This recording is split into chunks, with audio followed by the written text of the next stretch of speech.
آج ہم علاج کے دو مختلف طریقوں پر بات کر رہے ہیں جو ہمیں ملے مواد میں بیان ہوئے ہیں. جی، ایک ہے روایتی طریقہ جسے ایلوپیتھک بھی کہتے ہیں، اور دوسرا ہے ہومیوپیتھک. بالکل. تو دیکھتے ہیں کہ یہ مواد ان دونوں کے بارے میں کیا کہتا ہے، خاص طور پر بیماری اور علاج کو لے کر. چلیں روایتی طب سے شروع کرتے ہیں. یہ مواد بتاتا ہے کہ اس میں زیادہ تر توجہ بیماری کی ظاہری شکل، مطلب جو علامات نظر آ رہی ہیں انہیں ختم کرنے پر ہوتی ہے. جی ہاں. جیسے مثال کے طور پر اگر کوئی گلٹی یا رسولی ہے تو سرجری کر کے اسے نکال دیا جاتا ہے. صحیح. یا پھر وہ کینسر کے خلیات کو مارنے کے لیے کیمو تھراپی کا استعمال ہوتا ہے. جی، یا ریڈیشن بھی بعض بیماریوں کو دبانے کے لیے. بالکل.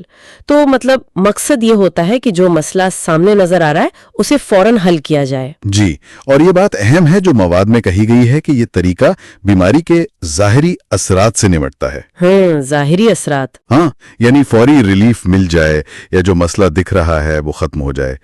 یہ اپنی جگہ ٹھیک ہے، لیکن یہ مواد یہ سوال بھی اٹھاتا ہے کہ کیا اس سے بیماری کی اصل جڑ ختم ہوتی ہے؟ اچھا، اور یہیں سے پھر ہومیوپیتھک کا نظریہ آتا ہے نا. جی.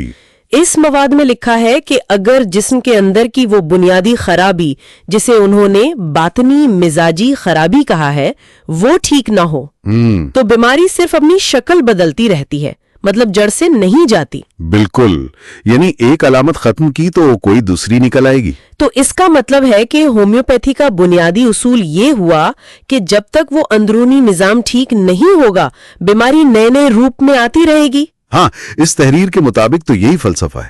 وہ کہتے ہیں کہ علامات تو صرف اشارے ہیں، اصل بیماری نہیں. اچھا. جی، ان کے نزدیک اصل مسئلہ وہ اندرونی نظام ہے جو بگڑ گیا ہے. تو علاج کا مقصد اس اندرونی گڑبڑ کو ٹھیک کرنا ہے، نہ کہ صرف باہر نظر آنے والی چیزوں کو ہٹانا.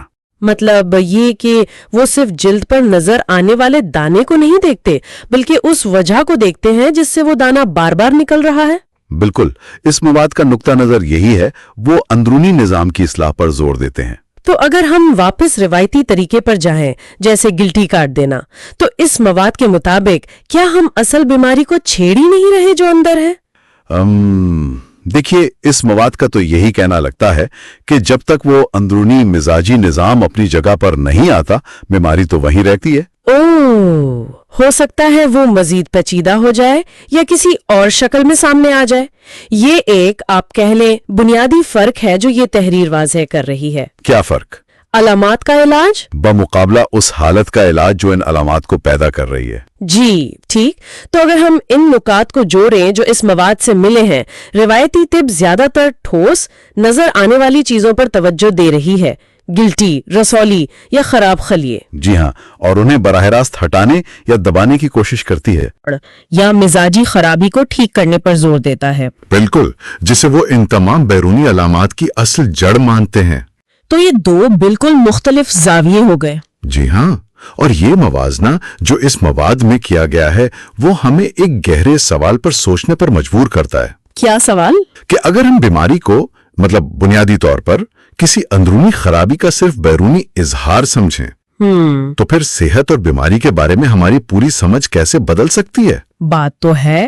اور یہ جو دو مختلف فلسفے ہیں جو اس مواد میں آئے ہیں، یہ لوگوں کے علاج کے انتخاب پر کیسے اثر ڈال سکتے ہیں، یہ واقعی غور کرنے والی بات ہے.